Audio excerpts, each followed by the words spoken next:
नमस्कार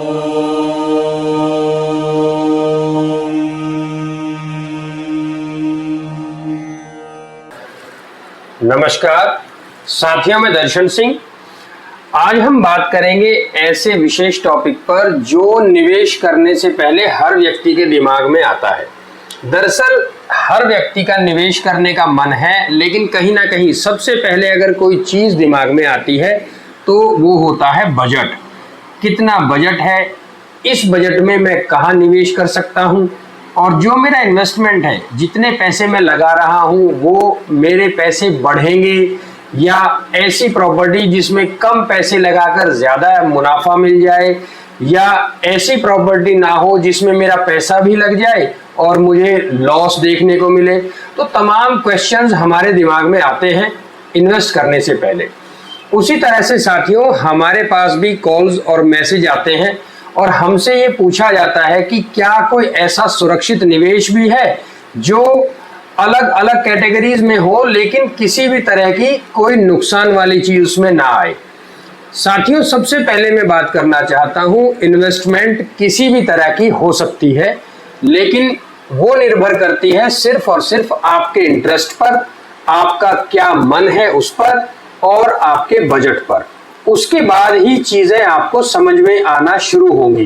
रीजन ये भी है एक बहुत बड़ा कि जो हमारा बजट होता है उसी के अनुसार हम इन्वेस्टमेंट देखें तो उसमें से जो विकल्प अच्छा लगे उसे चुनकर निवेश कर दें।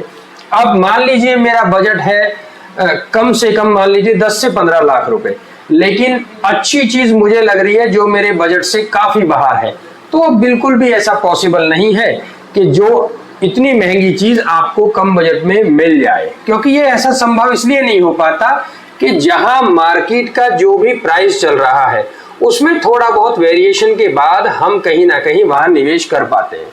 अब बात करते हैं कि जैसे हम और आप कंफ्यूज होते हैं कि कहीं ना कहीं आबादी के प्रॉपर्टी में निवेश करें या अथॉरिटी की प्रॉपर्टी में निवेश करें, तो आज का यही टॉपिक है जिस पर हम बात करेंगे।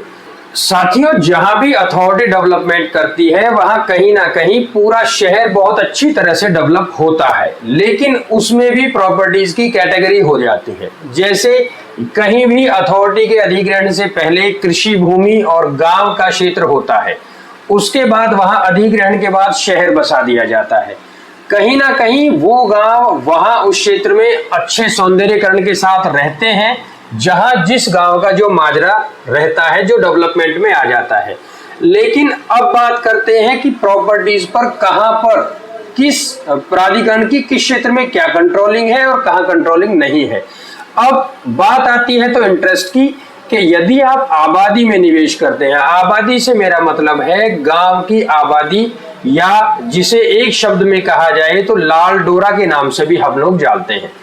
आमतौर पर गांवों में एक भाषा है, लाल डोरा के अंदर की प्रॉपर्टी पुश्तैनी प्रॉपर्टी होती है। जी बिल्कुल, जो प्रॉपर्टी आबादी की है और लाल डोरा के अंदर है वहां पर प्राधिकरण के तमाम नियम नहीं चल पाते। उसका रीजन एक बहुत बड़ा ये आ जाता है कि गांव की जो प्रॉपर्टी है वो कहीं ना कहीं पुश्तैनी प्रॉपर्टीज में होती है। हाँ, क्षेत्र के अकॉर्डिंग जो प्राधिकरण आधिकारिक क्षेत्र है उसके अनुसार गांव का जो भी डेवलपमेंट है, वहाँ के रोड, वहाँ की नालियाँ, तमाम सौंदर्यीकरण से जुड़ी हर एक चीज़, उसको स्मार्ट विलेज बनाना, ये सब चीज़ें वहाँ अथॉरिटी के द्वारा करी जाती हैं।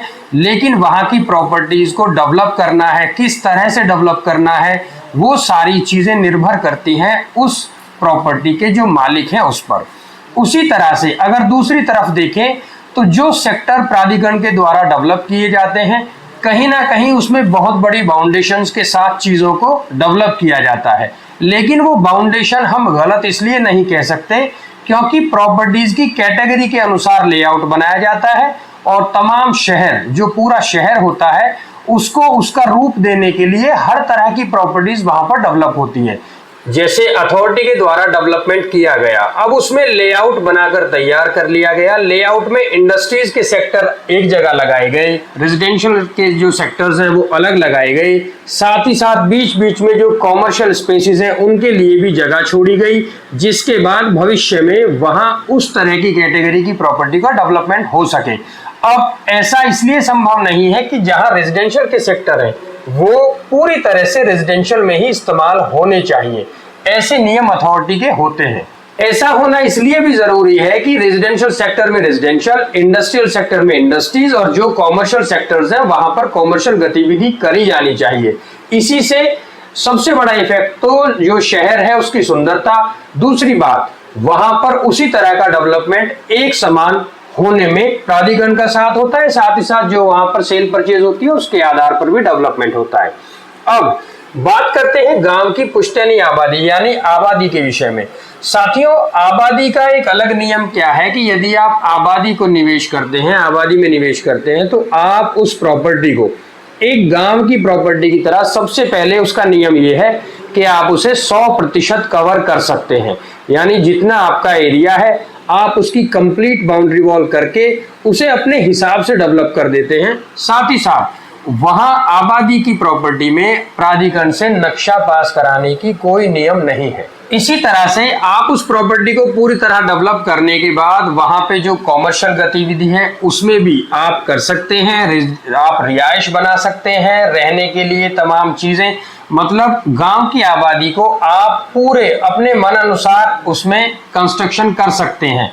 लेकिन अब बात आती है सेक्टर की प्रॉपर्टी की।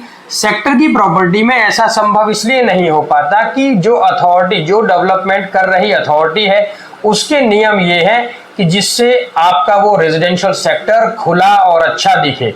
तो उसका नियम ये है कि कुल प्रॉपर्टी का लगभग 70 से 75% पार्ट ऐसा होता है जिसे आप कंस्ट्रक्शन में ले सकते हैं।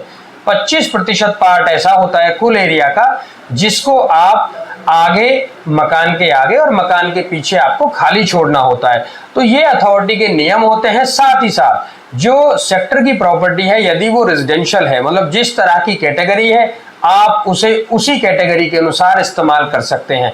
आप रेजिडेंशियल सेक्टर में सिर्फ रेजिडेंशियल का मतलब आवास कर सकते हैं, उसमें कॉमर्शियल कोई काम नहीं कर सकते। तो ऐसी बाउंडेशंस है। अब बात आती है इस पे बैंक लोन की, क्योंकि हर व्यक्ति का बजट ऐसा नहीं है कि प्रॉपर्टी को पॉकेट के अनुसार खरीद ले।